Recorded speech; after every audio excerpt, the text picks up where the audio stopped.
Hey, it's Rachel from All About Planners. In this video, I'm doing a review of the Curation Planner for 2019. So this one is a horizontal weekly planner. However, it has a slightly different layout to most horizontal planners, which I'm getting really bored of. They all look the same. This one's a bit different. It also has a lot of extra pages, which are very functional, which I really like and which more planners would include. So let's have a closer look. In terms of the size, it is quite portable. It's, I'd say, between a small and a medium. It is about 6.5 inches wide by approximately 8.5 inches high. As you can see, it is hardbound. Now, I tend to normally avoid hardbound planners because the pages don't lay flat, so I'll be keen to see if this one does. As you can see, the paper is super bright white, which I love. Most of the hardbound planners, for whatever weird reason, tend to have like a yucky yellowy tinge paper, which I hate. It just looks really gross. I really like this bright white paper. You've got some built-in ribbon bookmarks, 2 of them, which is good because there are no tabs. So I don't know what it is about hardbound books, but they just never include tabs, unfortunately. So you do have the ribbon bookmarks instead. As you can see, that's gold foil. Love it. Super cute.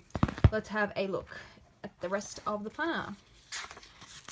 So first up, we have a self-care menu. So this is what I mean by it being a little bit different. So this stuff's continued throughout the planner, this whole like theme.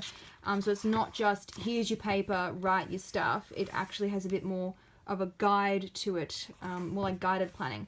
So you've got a bucket list, quotes throughout, and they're not like wishy-washy ones. They're actually like nice ones, motivational. We've got a mission statement, and then we have actual planning pages, which is brilliant for a goal. So most planners just have a page that goes goals and then it's just blank, and I'm like, no, that's not a goal setting page, that's just a notes page.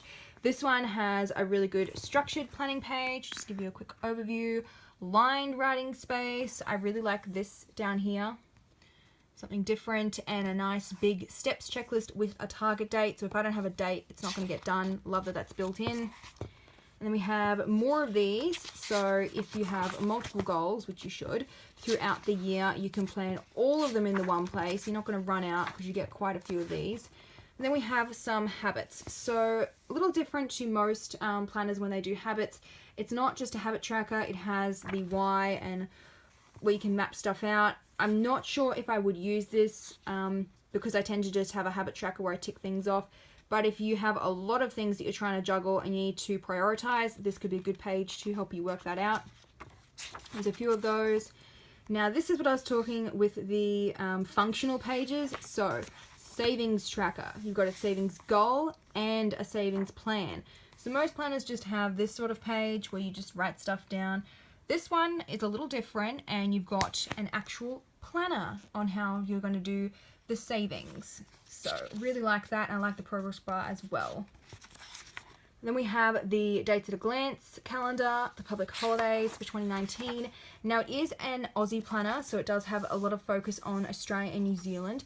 However, it does have the dates for the US, UK and Canada as well. So you can live anywhere in the world, not just Australia, and use this planner. Then at the front of the planner, we have all of the months. So I much prefer when planners do this, although they very rarely do. You have all the months at the front and then all the weekly planning pages at the back. So that's how I set up my planners when I do a printable one and bind it. I much prefer to just skip to all the months, cluster them together, and then cluster all the weekly spreads together. And then you don't get that awkward thing where you've got half a week which is with the previous month, and then the other half is with the next month. It's just kind of odd to me. I like having it all seamlessly flowing throughout. So you've got those holidays pre-printed on the pages, pretty big boxes. As you can see, the design really maximizes the space close to the edge. It is laying flat without me having to put my hand there, the pages, which is good. And you do get a lined note sidebar. Now, because it doesn't have tabs, it does have the months printed on the side where you can find it easily. So if you're like flicking, you can find the month you're looking for. I had a quick flick through before, and one thing I wanted to point out, the planner does not split the boxes, which is brilliant. So some planners, for whatever weird reason, will go 29 and then they'll split this box and they'll make that like 23 and then 30. This one restarts the numbering on the top row.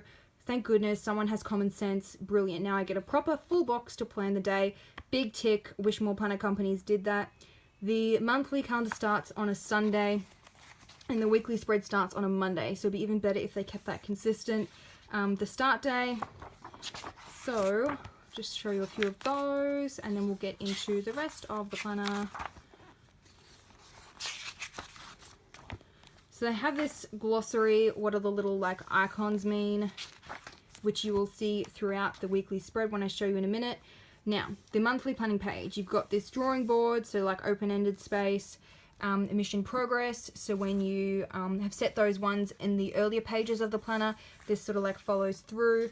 You've got the menu with breakfast, lunch, and dinner. And then we go into the weekly spreads. So this is my favorite part of the planner. I love horizontal weekly spreads, and this one has lined writing space, which is even better. You get the lined and the checklist, and then it's got the little icons which correlate to the earlier pages, so like what you're going to do for your self-care. Has a mini habit tracker and a little notes section as well. Love the built-in habit tracker. Wish more planners did that. I tend to do a monthly habit tracker because of that. However, with this one you can do it weekly. Very functional writing space. You've got the holidays printed on the weekly spread as well as the monthly, and they're not in the planning space, which is good. So I really hate when you have like the box for the horizontal and then they include the holiday and it takes up your planning space. This one is all in that section there, so it's not going to take away any planning space when you have a holiday. Very well thought out, simple, functional planner. Got that same weekly planning page. And then it also has the week numbers pre-printed, which I really like that feature. I tend to go off week numbers when I'm mapping things out. So I'll be like, you know, week 20, I'm going to be working on this project. So I like when the planners correlate with that. Not many of them do include the week being printed, so I do like that extra little feature. So that same design is continued throughout. And if I go right to the very back, keep going. Some tabs would be handy right about now, but you do have the months printed up the top, so I'll give them that. Even though it doesn't have tabs, it is better than most planners in that you can find things easily because it has the month there and it also has the month there, so you can find it quite quickly. Okay, so at the back here we have the reflection page. So I always do a weekly, monthly, and yearly reflection. This one has a yearly one, so it's better than nothing, and most planners do not include a reflection at all. This one actually has functional, like practical questions, not just sort of wishy-washy stuff. It's like a full-on guided, proper question with plenty of space to write on lines as well, which is brilliant. And that 80-20 rule, which I really need to take more notice of, which I don't do enough of. And then you've got more lined pages to write on, and I like this bit the best. The 3 takeaways, so I always do like a top 3 and then a 3 for my review. Like, oh, this week I worked on this, and then this, like the 3 things I worked on. So I like that that's already built in. Top 3, I just love it. Everything, planning, reviewing, daily, just always do a top 3. And then it has this section here, which I'm not particularly sure about. This Are You Okay? It's more of an Aussie thing.